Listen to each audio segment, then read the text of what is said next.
en el funeral de mi hijo, mi nuera susurró en voz alta: «Yo no voy a cuidar a esa vieja bruja».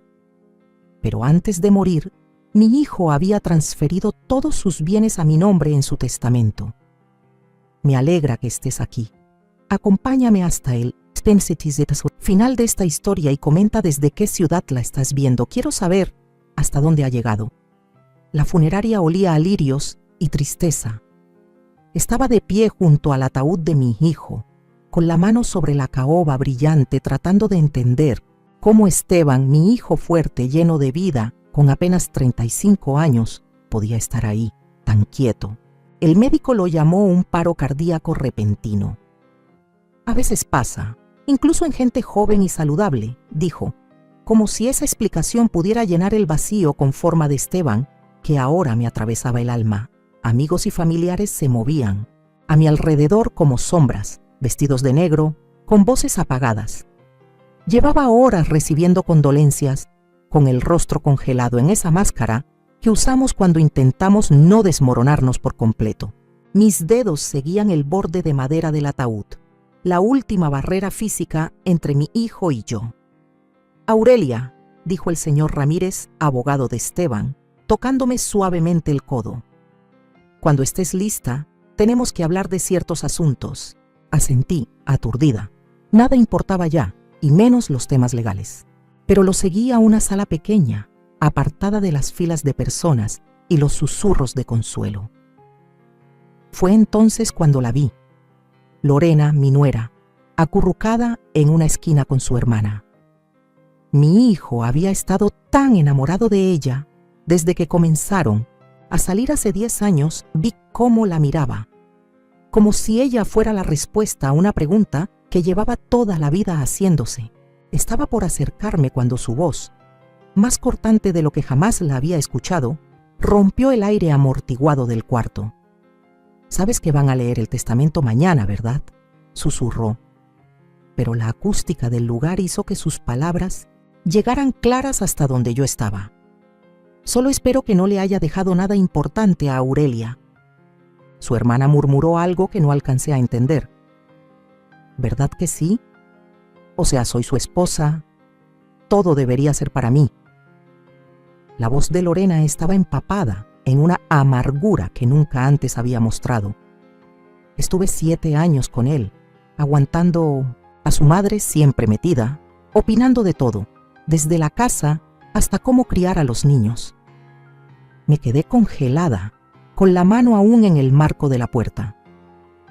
«¿Y si ahora pretende venirse a vivir contigo?», preguntó su hermana. Lorena se rió. Justo ahí, en el funeral de mi hijo. «Prefiero morirme. Lo digo en serio». Su voz bajó aún más, pero en el silencio del cuarto aún podía oír el veneno en cada sílaba. «Ahora me toca a mí recoger los pedazos. Me toca criar sola a nuestros hijos. Pero ni loca voy a cuidar también a la vieja McGara». El cuarto giró. ¿La vieja McGara? ¿Así me había visto siempre? Como la suegra entrometida y dominante, yo había intentado tanto respetar su matrimonio, solo ofrecer ayuda cuando me la pedían. Cuidaba a mi nieto 2 veces por semana para que Lorena pudiera seguir con su trabajo de medio tiempo. Llevaba comida cuando Esteban tenía que quedarse hasta tarde. Pensé que teníamos una buena relación. «La lectura del testamento será mañana a las 10 de la mañana», decía el señor Ramírez, sin saber nada de lo que acababa de oír. «Quería prepararte, Aurelia. Esteban hizo algunos cambios recientemente». Traté de concentrarme en sus palabras. Los comentarios crueles de Lorena todavía resonaban en mis oídos. «¿Cambios?», pregunté, con una voz que sonaba lejana, incluso para mí. «Sí, hace unas 3, dudó, semanas. Traspasó casi todo a tu nombre, Aurelia, no a Lorena». «¿Qué?». Lo miré sin entender. «Pero eso no tiene sentido. Lorena es su esposa. ¿Y los niños?». «Él dejó fondos fiduciarios para los niños. Se liberarán cuando cumplan 25 años», Ramírez explicó en voz baja. «¿Pero la casa? ¿Sus inversiones? ¿El dinero del seguro? Todo es para ti». Fue muy claro con eso. Mi mente daba vueltas. ¿Por qué Esteban haría algo así? Siempre fue reflexivo, cuidadoso con sus decisiones. Esto no fue algo hecho al azar. Detrás de nosotros, Lorena me había visto. Su cara cambió de fastidio a una expresión ensayada de dolor, borrando por completo el desprecio que había mostrado antes. Pero yo ya la había visto, la verdadera Lorena, la que aparece cuando cree que nadie la observa. Aurelia, dijo al acercarse con los brazos abiertos para abrazarme. Lo siento mucho. Todos estamos intentando entender esta pérdida tan terrible. Mientras me abrazaba, su perfume me ahogaba, y lo único que pensaba era que mi hijo lo sabía. De alguna manera, mi hijo sabía perfectamente quién era ella. Y ahora, yo también empezaba a entender. La lectura del testamento fue todo lo que temía, y mucho más. Lorena se sentó frente a mí, en la mesa de la sala de juntas. Su rostro era una tormenta de rabia contenida, mientras el señor Ramírez confirmaba lo que ya me había dicho en el funeral. Esteban había cambiado su testamento apenas 3 semanas antes de morir, dejándome casi todo a mí en lugar de a ella. Esto no puede ser legal, soltó Lorena, sus uñas impecablemente arregladas clavándose en la carpeta de cuero que había traído. Obviamente no estaba en su sano juicio. Le aseguro, señora Carson, que su esposo estaba en pleno uso de sus facultades mentales y físicas cuando hizo estos cambios, dijo el señor Ramírez con la serenidad de quien ha visto muchas disputas familiares.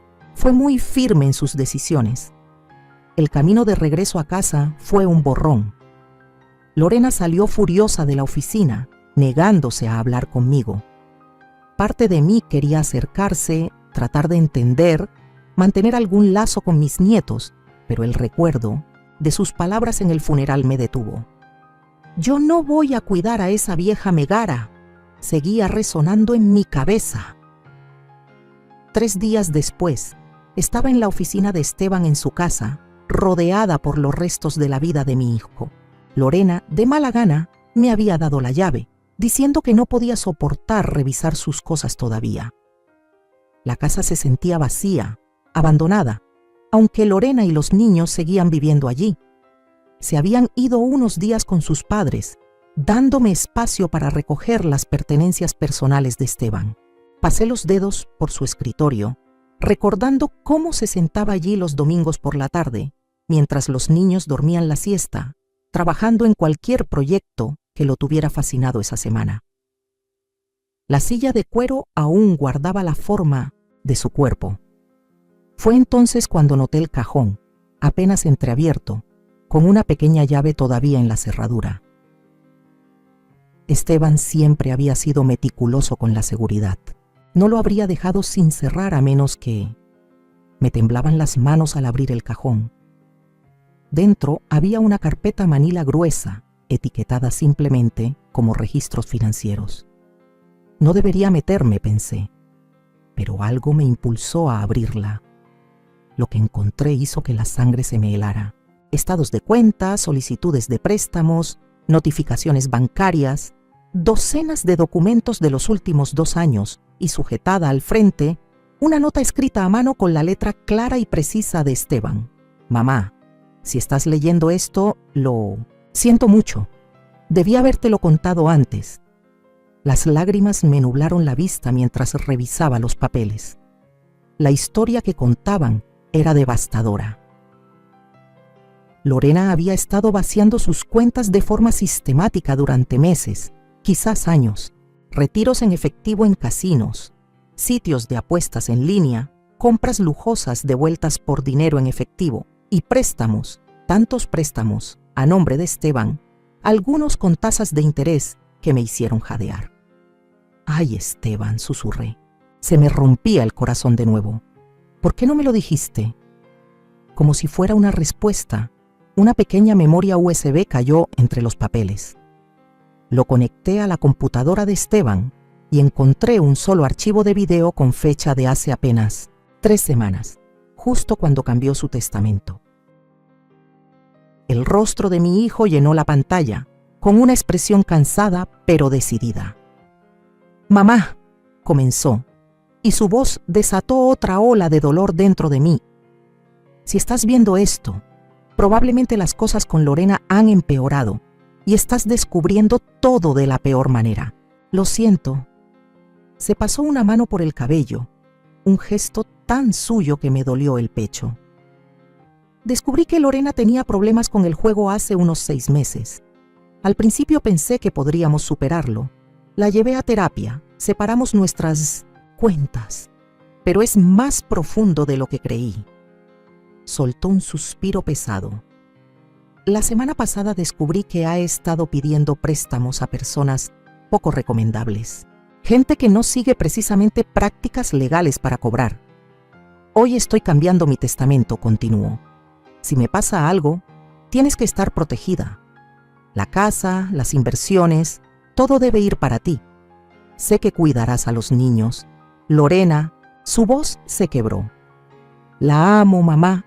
Todavía la amo, pero ya no puedo confiarle en nuestro futuro. El video terminó y me quedé sentada en la oscuridad creciente de su oficina, sintiendo cómo las piezas encajaban al fin, el paro cardíaco repentino que se llevó a mi hijo, tan sano y deportista. Los cambios misteriosos en su testamento, el veneno en las palabras de Lorena durante el funeral. ¿Había contribuido el estrés por la traición de Lorena a su ataque al corazón? ¿O había algo más oscuro detrás? Un ruido al frente de la casa me sobresaltó. Pasos en el pasillo. Lorena había vuelto. Cerré la computadora de golpe y reuní los documentos, deslizándolos en mi bolso. Fuera lo que estaba ocurriendo, tenía que ser cautelosa por mi seguridad, por el futuro de mis nietos y por la memoria de Esteban. Aurelia, llamó Lorena con una voz dulce como miel, tan distinta de la mujer que vi en el funeral. ¿Sigues aquí? Traje la cena.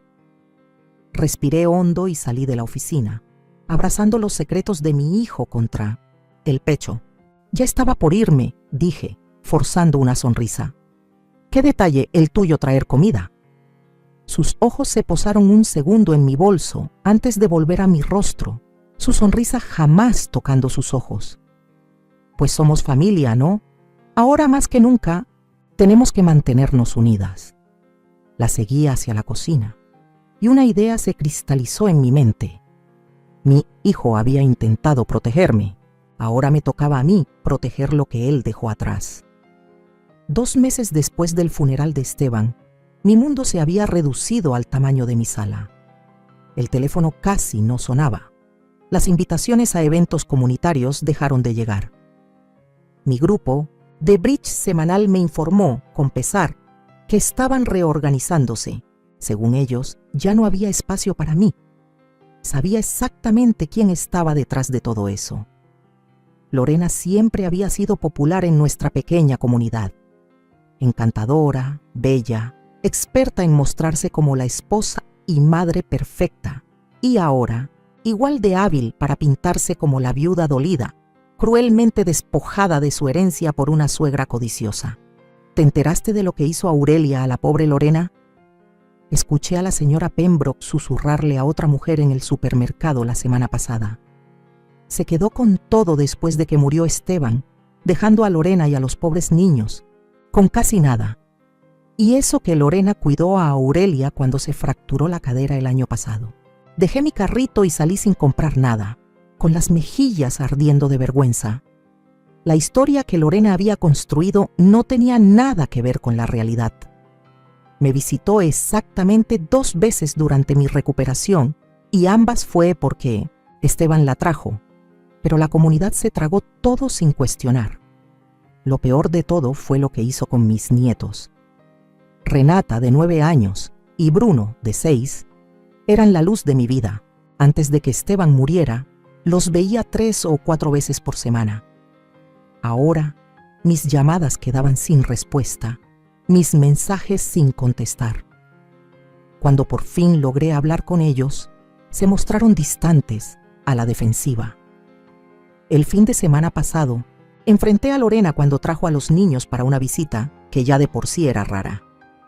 «Solo los tendrás por 2 horas», dijo, mirando su reloj. Tengo que llevarlos a una fiesta de cumpleaños después. Le dije en voz baja, cuidando que los niños no escucharan desde el patio. Lorena, tenemos que hablar de lo que está pasando. ¿Por qué estás volviendo a todos en mi contra? ¿Por qué me estás alejando de los niños? Su rostro cambió de golpe. La expresión amable se esfumó, dejando ver la frialdad calculadora que llevaba detrás. No sé de qué hablas, Aurelia. Tal vez la gente por fin está viendo quién eres en realidad. Una mujer controladora y egoísta que nunca permitió que su hijo viviera su propia vida. Eso no es verdad, y tú lo sabes, protesté. Esteban cambió su testamento porque descubrió lo que estabas haciendo con tu juego. ¿Juego? Se rió, pero vi el destello de pánico en sus ojos. ¿Esa es la historia que estás contando? Dios mío, Aurelia, escúchate. Primero me robas mi herencia y ahora inventas adicciones para mí. Con razón nadie quiere estar cerca de ti. Se acercó un paso más, bajando la voz a un susurro amenazante. Déjame dejar algo muy claro. Esos son mis hijos. Si quieres volver a verlos, más te vale guardar tus acusaciones locas para ti misma y empezar a devolver los bienes de Esteban a donde pertenecen, conmigo. Esa noche, cuando se fueron, me quedé sola en la cocina, con una taza de té que se enfriaba frente a mí. El silencio de la casa me envolvía como una manta pesada. Por primera vez desde que Esteban murió, me permití llorar. Sollozos profundos, entrecortados, que me dejaban sin aire. El aislamiento estaba surtiendo efecto. Empecé a dudar de mí misma, a preguntarme si yo era la villana de esta historia. Tal vez sí había sido demasiado controladora. Tal vez Esteban cambió su testamento por otras razones. Tal vez lo del juego de Lorena no era tan grave como pensé. A la mañana siguiente, me encontré en el consultorio del doctor Robles. Había sido el médico de la familia por 20 años. Vio a Esteban crecer de adolescente a hombre. Seguramente él no se habría puesto en mi contra, pero mientras me examinaba, su trato era frío, profesional, lejos de la calidez de antes. Pareces ansiosa, Aurelia, dijo, anotando en mi expediente sin mirarme a los ojos. ¿Tienes problemas para dormir? Sí, admití. He estado bajo mucho estrés desde que murió Esteban. Él asintió aún sin mirarme. Lorena mencionó que está preocupada por tu estado mental. Dice que has hecho acusaciones extrañas, que estás teniendo problemas para distinguir entre lo real y lo imaginario. Se me heló la sangre. ¿Lorena te habló de mí? Está preocupada, dijo simplemente. Cree que podrías estar en las primeras etapas de una demencia. La paranoia, los cambios de humor, el comportamiento irracional con el testamento. Eso no, yo no. Me costaba encontrar las palabras, impactada por lo mucho que Lorena había envenenado incluso esta relación. El doctor Robles al fin me miró a los ojos. Te voy a recetar algo para la ansiedad y me gustaría que fueras con un neurólogo, solo para descartar cosas. Salí de ahí con una receta que no pensaba surtir y con la aplastante certeza de que Lorena no solo estaba destruyendo mi reputación, sino también mi credibilidad. Si lograba convencer a todos de que yo estaba perdiendo la razón, ¿qué la detendría de impugnar el testamento por esa misma causa? Caminando hacia mi coche, mi celular vibró con un mensaje de un número desconocido. Tenemos que hablar sobre Lorena. Encuéntrate conmigo en el Riverside Café mañana a las 10. Ven sola. La hermana de Lorena quería hablar conmigo. El corazón me latía con fuerza mientras releía el mensaje. Después de tantos meses en soledad, ¿acaso por fin había encontrado una aliada? El Café La Cosecha se encontraba al borde del pueblo, lo suficientemente alejado como para que Lorena y sus amigas no me vieran por ahí. Llegué temprano y elegí una mesa en la esquina, con la espalda contra la pared, donde podía vigilar a cada persona que entrara. La mesera me trajo un café con una sonrisa sincera, sin juicio ni lástima. Era la primera sonrisa, así que recibía en semanas. Justo a las 10, Claudia entró. Era la hermana menor de Lorena. pero no podían ser más distintas. Mientras Lorena siempre lucía impecable y perfecta, Claudia era más relajada, más auténtica. Llevaba unos jeans y un suéter sencillo, el cabello oscuro recogido en una coleta. Me vio enseguida y se acercó sin decir palabra, sentándose frente a mí. ¿Alguien te vio venir?, preguntó en voz baja. Negué con la cabeza. No lo creo. Claudia, ¿por qué tanto secreto? ¿Qué está pasando? Respiró hondo, jugando con la servilleta de papel frente a ella. He querido hablar contigo desde el funeral, pero Lorena no me quita los ojos de encima. Sabe que nunca he estado de acuerdo con la manera en que trata a la gente. Se acercó la mesera y Claudia pidió un café, esperando a que nos dejáramos de nuevo solas para continuar. Aurelia, quiero que sepas que te creo en todo. Las apuestas, los préstamos, todo. Me temblaban las manos cuando dejé la taza sobre la mesa. ¿De verdad? ¿Pero cómo? Porque ya lo he visto antes. El rostro de Claudia se endureció. No es la primera vez. Antes de conocer a Esteban, Lorena estuvo comprometida con un tipo llamado Derek, de una familia con dinero y buen futuro. Casi lo arruina por completo antes de que sus padres intervinieran. Un zumbido me llenó los oídos mientras Claudia seguía hablando, describiendo cómo Lorena había mostrado ese mismo patrón toda su vida. Buscar gente vulnerable, ganarse su confianza, luego aprovecharse de ellos para su propio beneficio. Nuestros padres se lo permitieron, dijo Claudia, con asco evidente en su voz. Pensaban que su belleza y carisma eran dones que debía usar para asegurarse un buen futuro. La animaban a encontrar hombres ricos, a hacer lo que fuera necesario para mantener cierto estilo de vida. Pero ella parecía amar a Esteban, protesté con voz débil. Se veían felices. La sonrisa de Claudia fue triste. Lorena es una actriz excelente y tal vez lo amaba a su manera, pero cuando ama algo, lo devora. Toma y toma hasta que no queda nada. Sacó de su bolso una libreta pequeña. He estado anotando todo. Las mentiras que ha dicho sobre ti, cómo ha manipulado a los niños, a la comunidad. Les dijo a nuestros padres que tú abusaste de Esteban desde que era niño, que lo controlabas con dinero. Sentí la injusticia como un golpe físico.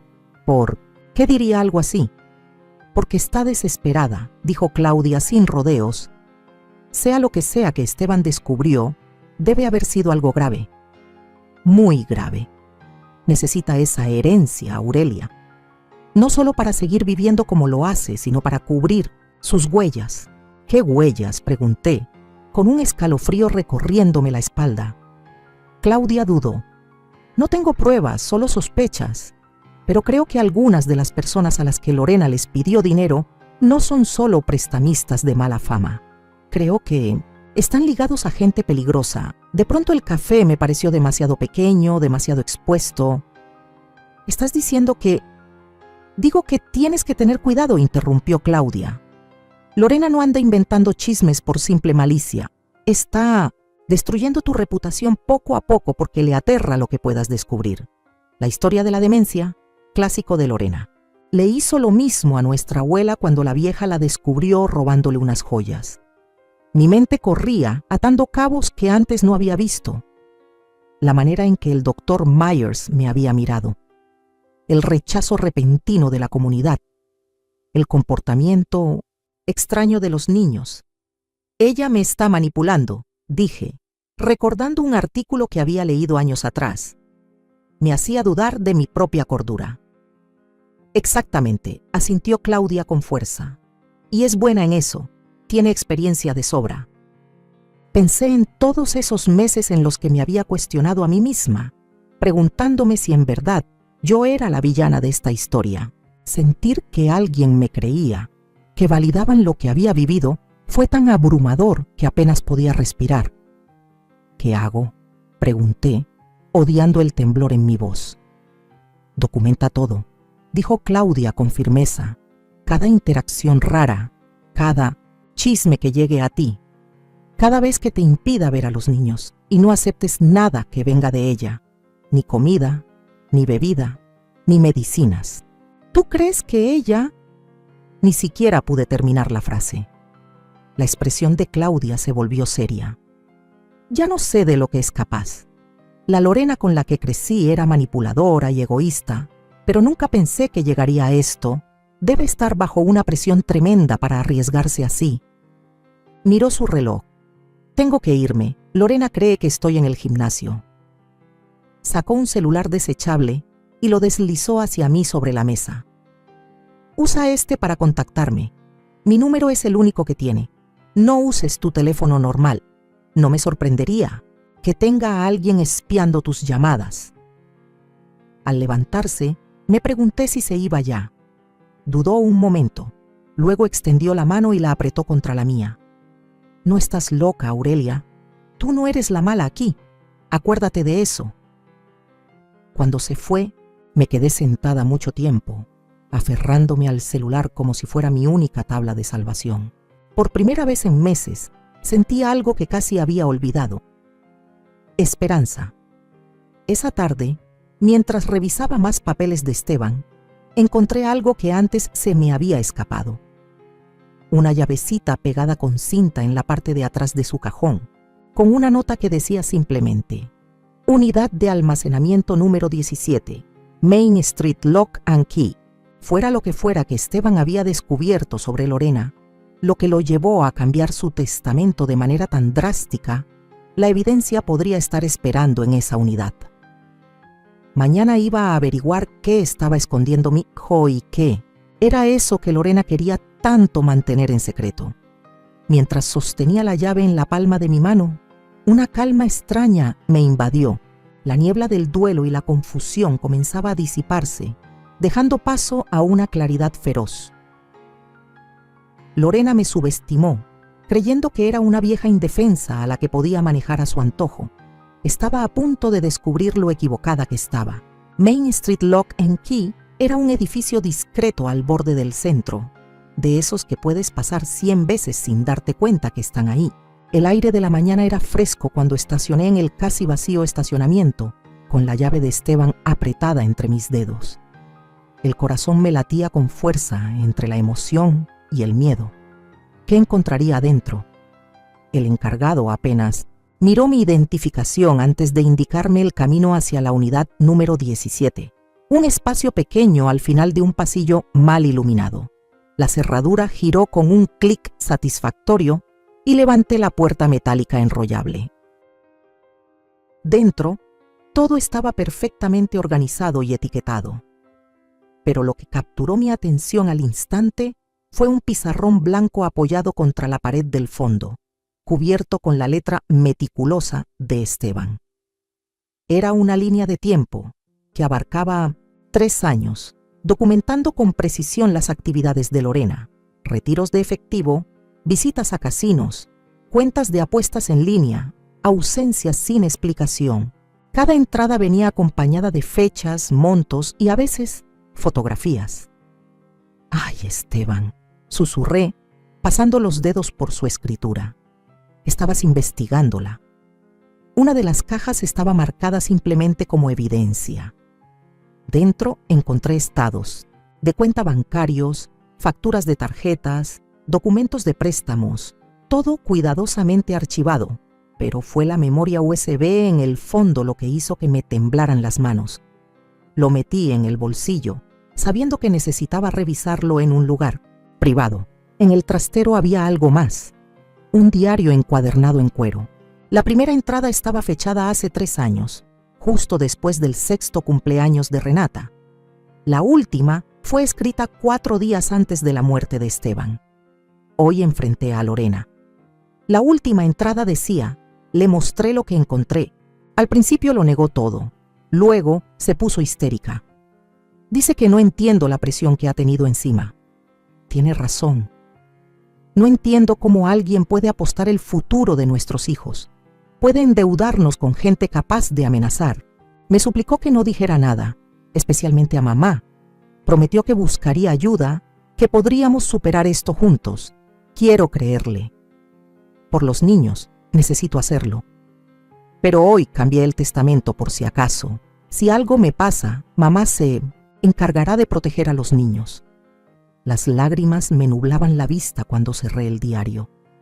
Esteban lo sabía todo y había enfrentado a Lorena solo 4 días antes de su repentina parada cardíaca.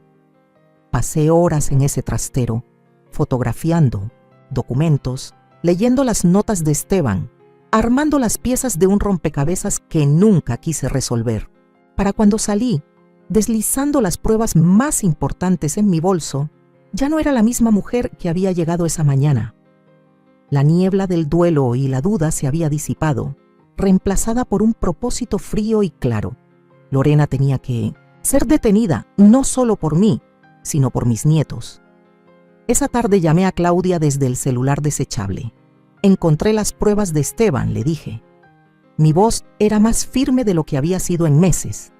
Es peor de lo que pensábamos. Creo que Lorena podría tener algo que ver con la muerte de Esteban. El jadeo de Claudia se escuchó claramente. Eso es una acusación muy seria, Aurelia. Lo sé, y no tengo pruebas. Aún no. Pero Esteban la enfrentó por el juego apenas unos días antes de morir. Y fíjate cómo ha trabajado sistemáticamente para desacreditarme desde entonces. Está aterrada de que descubra la verdad. ¿Qué vas a hacer?, preguntó Claudia. Luchar, respondí con firmeza. ¿Me ayudarás? 2 días después, Claudia y yo nos reunimos con el doctor Carlson, un neurólogo respetado de la ciudad vecina, alguien sin conexión alguna con Lorena ni su círculo social. Me sometí a un chequeo completo, pruebas cognitivas, escaneos cerebrales, todo. Señora Carlson, dijo el doctor Carlson cuando llegaron los resultados, puedo afirmar con absoluta certeza que no presenta signos de demencia ni deterioro cognitivo. De hecho, su agudeza mental es excepcional para una mujer de cualquier edad. Le pedí su diagnóstico por escrito y me entregó también una declaración para responder a las preocupaciones que habían surgido sobre mi estado mental. Después, contraté a un investigador privado llamado Mauricio, recomendado por Claudia. Era caro, pero con acceso al dinero de Esteban, eso ya no era un problema. Necesito documentación de todo lo que está haciendo Lorena, le dije. Los rumores que está esparciendo, con quién se reúne, todo.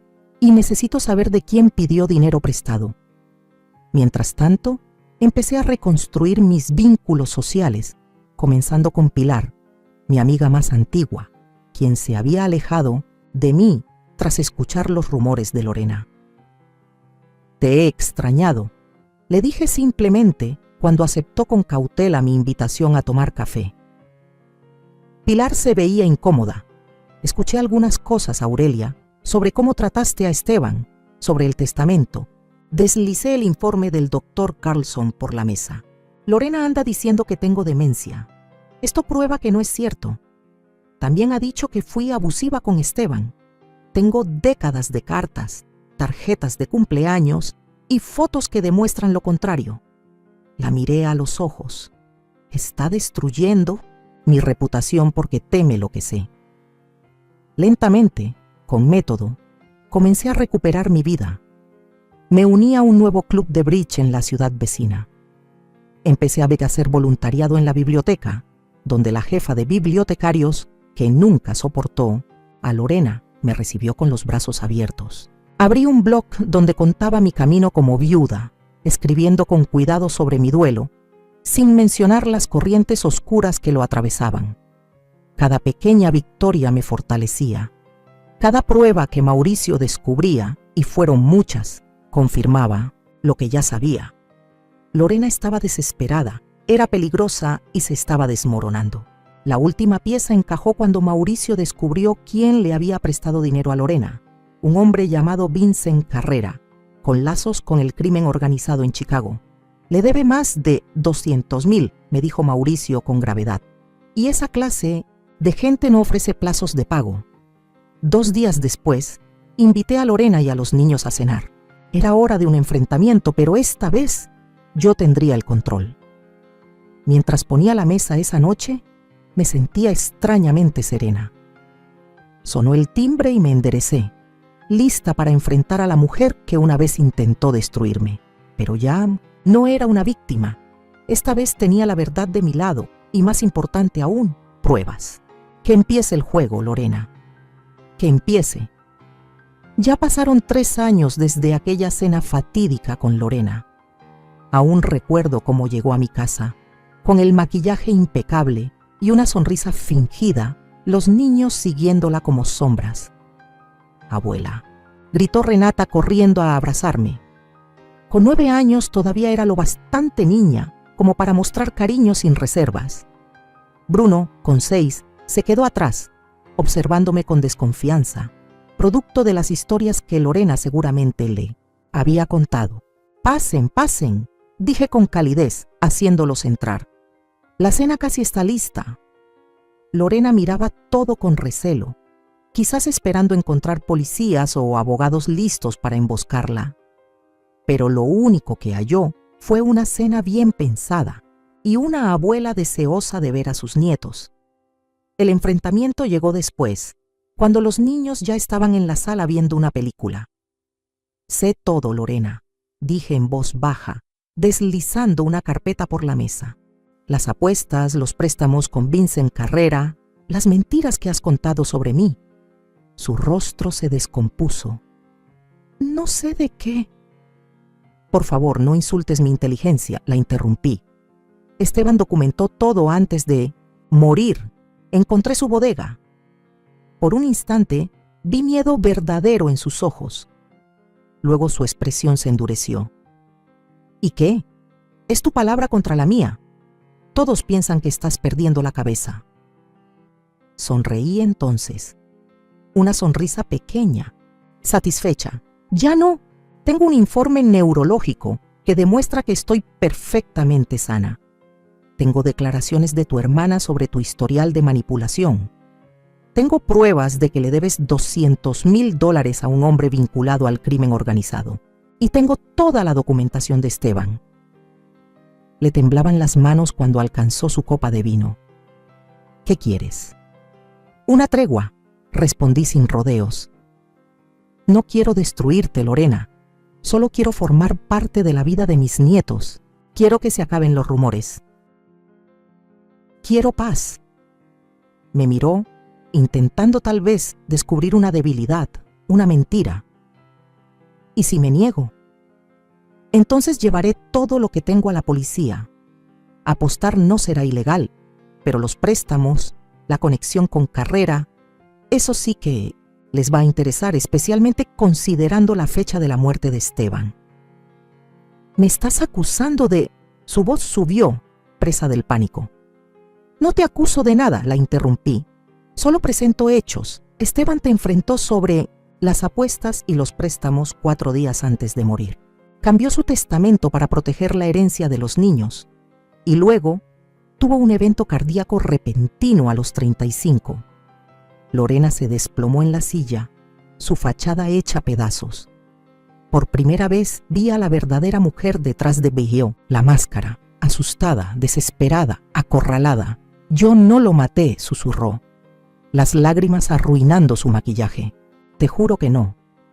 El estrés, la pelea que tuvimos, tal vez eso contribuyó, pero nunca quise que muriera. A mi manera lo amaba». Observé su rostro tratando de encontrar verdad en sus ojos.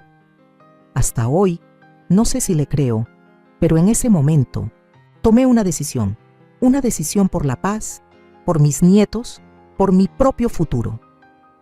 «Esto es lo que va a pasar», le dije. «Voy a pagar tu deuda con Carrera, no por ti, sino para alejar ese tipo de gente de mis nietos. A cambio me darás acceso libre y regular a Renata y Bruno. Dejarás de difundir rumores sobre mí y buscarás tratamiento para tu adicción al juego». Aceptó de inmediato con el alivio dibujado en su rostro. Creo que esperaba algo mucho peor. Ahora, 3 años después, en una cálida tarde de primavera, estoy sentada en mi jardín viendo a Renata y Bruno jugar. Ahora pasan los fines de semana conmigo, un acuerdo que hicimos después de que Lorena completó su tratamiento. Ella todavía vive en la casa de Esteban, pero está a mi nombre, un detalle que asegura su cooperación continua. Los rosales que Esteban y yo sembramos juntos hace años, están en plena floración. Su aroma perfuma el aire como si él aún caminara por aquí. Cada año he añadido nuevas variedades, una forma de mantenerlo vivo en este rincón que compartíamos con tanto amor. ¡Abue, mira! Me llama Renata, levantando una pequeña maceta de cerámica. A sus 12 años, ha desarrollado un verdadero talento para la alfarería, un pasatiempo que descubrimos juntas. La hice para el cumpleaños de mamá. Sonrío mientras observo el cuenco, trabajado con tanta delicadeza. Está precioso. Mi amor, le va a encantar. Bruno, que ahora tiene 9, está tirado en el pasto leyendo un libro sobre dinosaurios, tan absorto que me cuesta interrumpirlo. Se parece tanto a Esteban cuando era niño que a veces me falta el aire al verlo. Nuestra relación con Lorena sigue siendo complicada. La confianza rota nunca se repara del todo, pero hemos llegado a una especie de paz, un entendimiento silencioso. Ella sabe que guardo sus secretos, y yo sé que es capaz de una mentira brutal. Sin embargo, los dos amamos a estos niños, y ese amor compartido se ha convertido en el cimiento de esta tregua. El dinero que antes trajo tanto conflicto ahora tiene un propósito digno. Creé fondos fiduciarios para Renata y Bruno, tal como Esteban hubiera querido. Remodelé mi casa para que tuviera espacios especiales para ellos, un estudio de cerámica para Renata, un rincón de lectura para Bruno. También aparté recursos para que Lorena siga con su tratamiento, asegurando que pueda enfrentar la adicción que casi nos arruinó la vida a todos. A veces me pregunto qué pensaría Esteban de este arreglo. ¿Le parecería bien el compromiso al que llegué con Lorena? ¿Comprendería por qué decidí no investigar su muerte con más fuerza? Me gusta creer que sí. Mi hijo siempre fue práctico, siempre tuvo un corazón inmenso. Cambió su testamento, no por rencor, sino por amor, para proteger lo que más importaba. La semana pasada por fin cumplí una promesa que le hice hace años. Siempre habíamos hablado de visitar Italia, de recorrer las colinas de la Toscana, de ver los pueblos donde vivieron nuestros antepasados. Con Renata y Bruno a mi lado, esparcí una pequeña parte de sus cenizas bajo un viejo olivo, cuyas hojas plateadas brillaban al viento. ¿Papá está feliz aquí, abue?, me preguntó Bruno, apretando mi mano. Creo que sí, le respondí, mientras el viento se llevaba las cenizas por el campo italiano.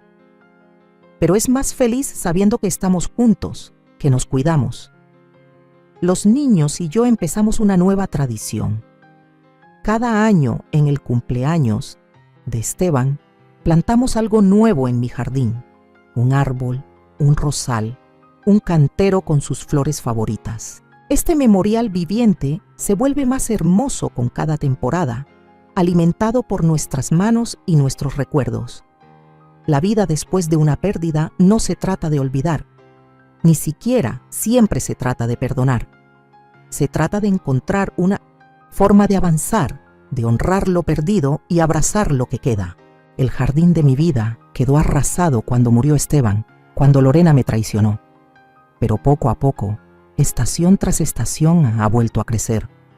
Es distinto, sí, pero no menos bello. Esta noche, mientras los niños me ayudan a preparar la cena, entre risas, peleas y ese caos hermoso que es la familia, siento la presencia de Esteban en el latido de nuestras rutinas. Está aquí, en la sonrisa de Renata, en el ceño pensativo de Bruno, en ese legado de amor que ninguna mentira pudo destruir del todo. Ese es su último regalo para mí, esta segunda oportunidad de tener una familia, esta paz conquistada con tanto esfuerzo, y pienso atesorar cada instante. 3 años después de que escribí esas líneas, mi jardín ya estaba lleno de flores. Renata ya es una jovencita, Bruno está empezando a ser más alto que yo, pero dentro de mí todavía hay una parte que duele en silencio. Mi vida ya no es la misma de antes. Ya no soy la madre afligida, temblorosa, aferrada a los pocos recuerdos que quedan de Esteban, sino la abuela fuerte, convertida en el techo que protege del sol a 2 niños huérfanos cuando su madre cayó y su padre ya no está.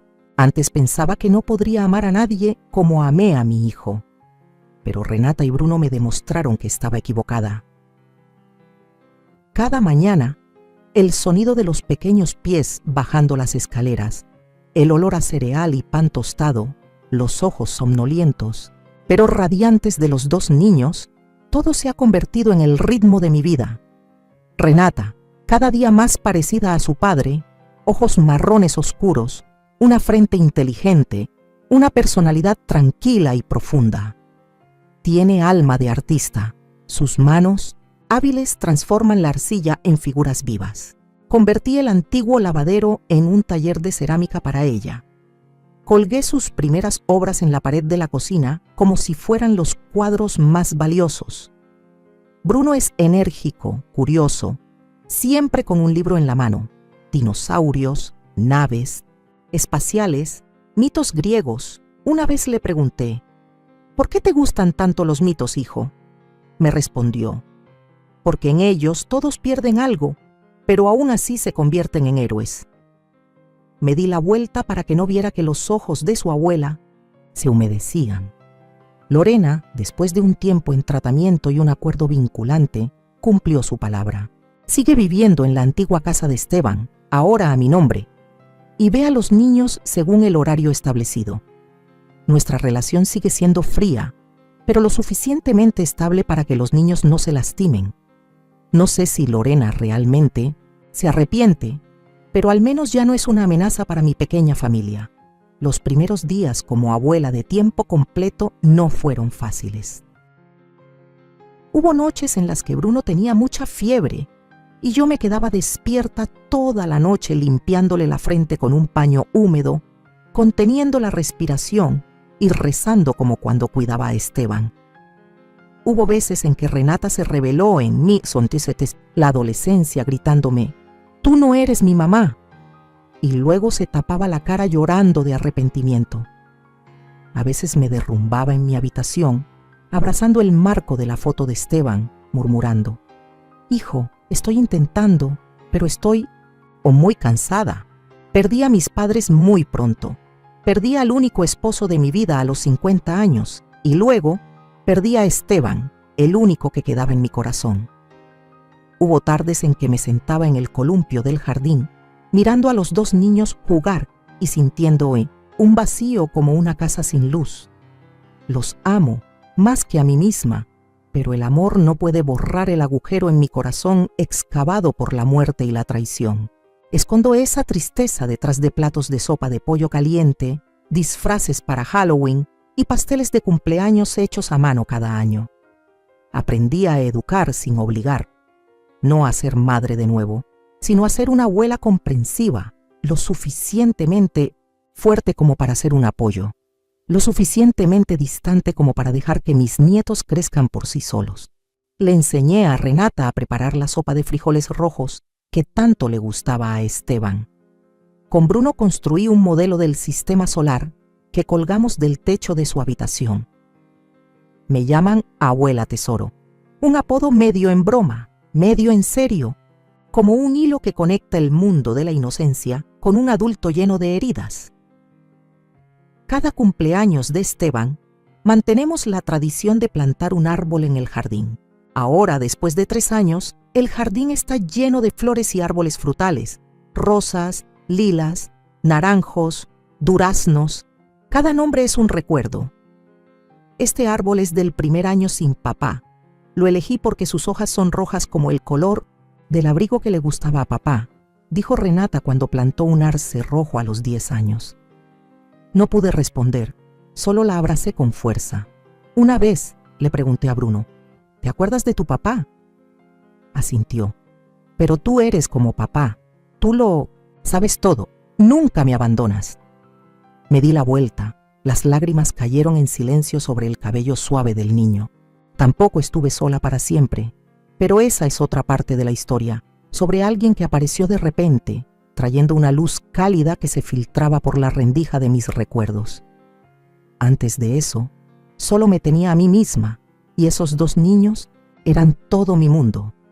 Creía que viviría así, tranquila y en paz con los 2 pequeños, hasta el final de mis días. pero luego conocí a Miguel. Y una rama de primavera tardía floreció, no con amor sino con presencia.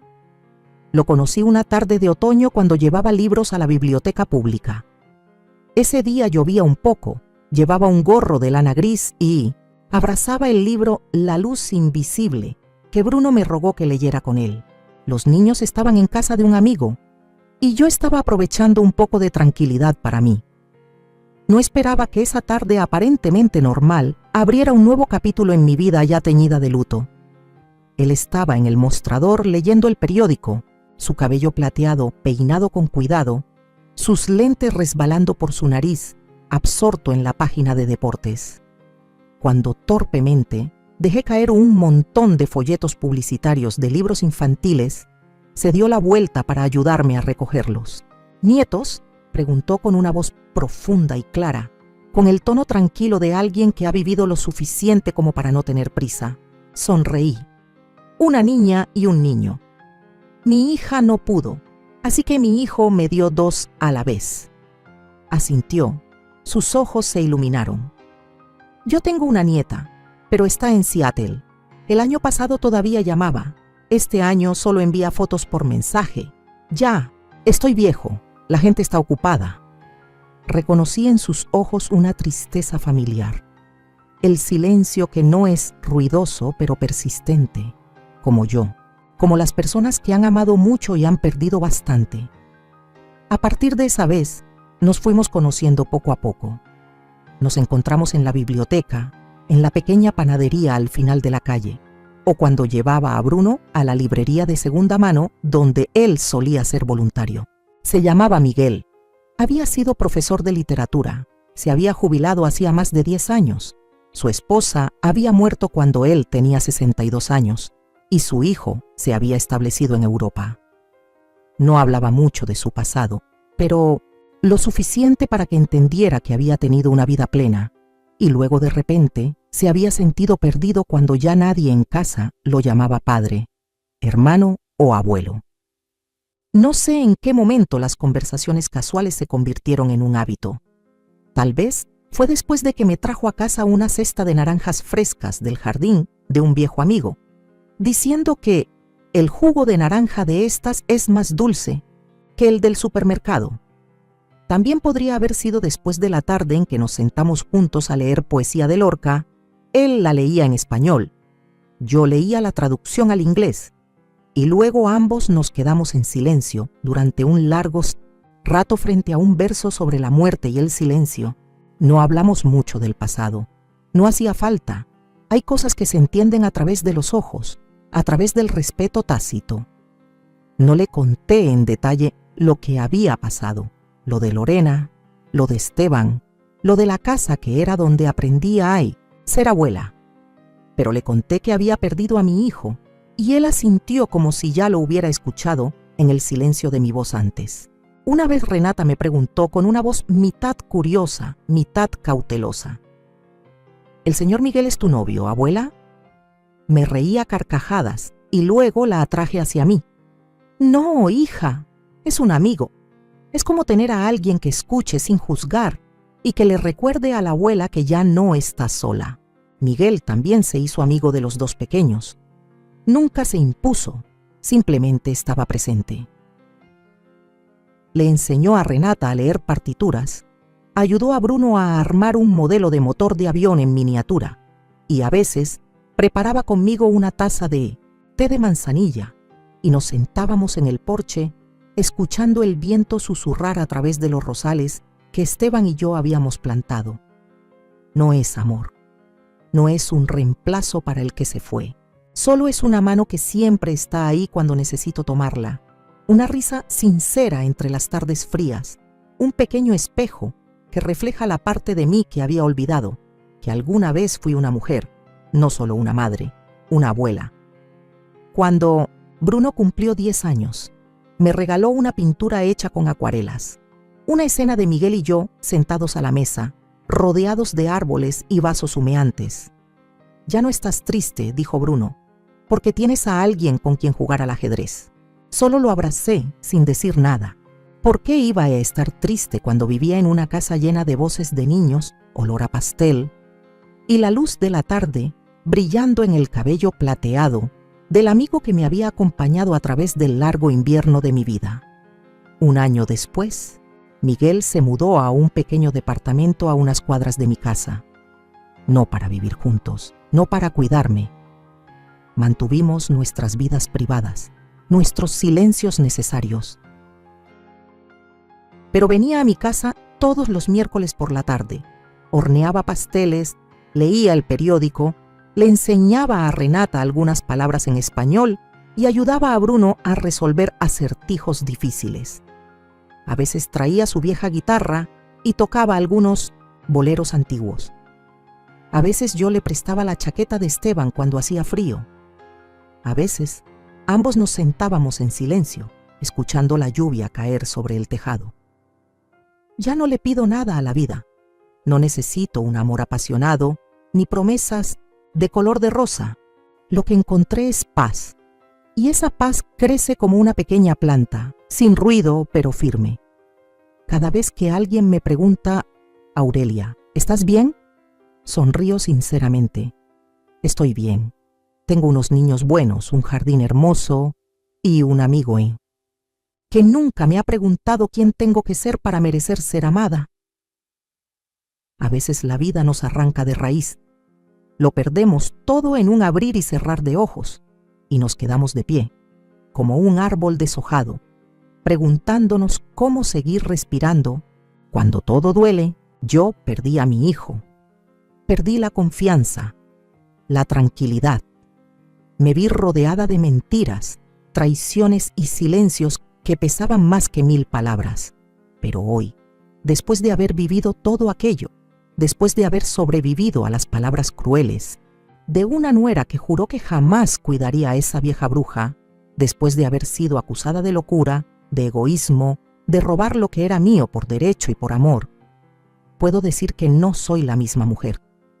He aprendido que la verdad tiene raíces profundas, que puede parecer que las mentiras florecen más rápido, que las apariencias engañan a todos, pero al final lo verdadero prevalece, que una madre que ama con todo su ser puede convertirse en la roca de una familia quebrada, en el faro de 2 niños huérfanos que necesitaban un lugar seguro donde crecer. Aprendí también que el amor no siempre regresa en la forma en que se fue, que perder a un hijo no significa dejar de amar, ni dejar de ser madre. Significa transformar ese amor en otra cosa, en ternura para los nietos, en coraje para protegerlos, en sabiduría para guiarlos. Renata y Bruno me enseñaron que siempre queda algo por lo que vivir, incluso cuando todo parece perdido. Y aprendí que no hace falta tener una historia de amor para sentirse acompañada. A veces basta con una presencia amable, una taza de té compartida en silencio, una voz que no pregunta ni exige, solo está. Miguel no vino a llenar un vacío. Él vino a recordarme que yo sigo siendo una mujer, que no todo ha terminado, que todavía puedo reír sin culpa, sentir sin miedo. La vida no volvió a ser la misma, nunca lo será. Pero encontré algo más poderoso que la felicidad perfecta que se nos escapa. Encontré paz. Y esa paz la sembré yo, con manos cansadas, sí, pero decididas. La regué con lágrimas, la aboné, con paciencia, y ahora florece en cada risa de mis nietos, en cada árbol que plantamos, en cada noche en la que me acuesto sabiendo que hice lo que debía. No fue fácil. Hubo momentos en que dudé de mí misma, en que me sentí sola, rota, traicionada. Pero también hubo momentos de redención, personas que me tendieron la mano, verdades que salieron a la luz, justicia que se abrió paso entre la oscuridad. Y ahora quiero preguntarte a ti, que estás leyendo esto desde tu casa, tu oficina, tu cama o tu cafetería preferida. Si hubieras estado en mi lugar, ¿qué habrías hecho tú? ¿Habrías callado para mantener la paz? ¿Habrías luchado aunque todos pensaran que estabas loca? ¿Te habrías rendido cuando te dejaron sola, cuando el mundo se puso del lado de quien te traicionó? ¿O como yo, ¿te habrías levantado? Porque esa es la pregunta real que esta historia quiere dejarte. ¿De qué estás hecho cuando ya no te queda nada, excepto tu nombre, tus recuerdos y tu verdad? Cuéntame. Comenta desde qué ciudad me estás leyendo. Quiero saber hasta dónde ha llegado esta historia, esta herida convertida en cicatriz, este jardín que volvió a florecer. Porque si algo aprendí, es que una historia, cuando se cuenta con el alma, puede convertirse en una semilla en el corazón de alguien más. Y tal vez, solo tal vez, esa semilla también florezca. Con amor y memoria, Aurelia, si esta historia tocó tu corazón, apóyanos dando me gusta y suscribiéndote al canal para no perderte los próximos relatos conmovedores. Gracias por escuchar, por empatizar y por acompañarnos hasta la última línea. Cada muestra de apoyo es un mensaje silencioso que dice: las historias contadas con el alma aún tienen un lugar en este mundo.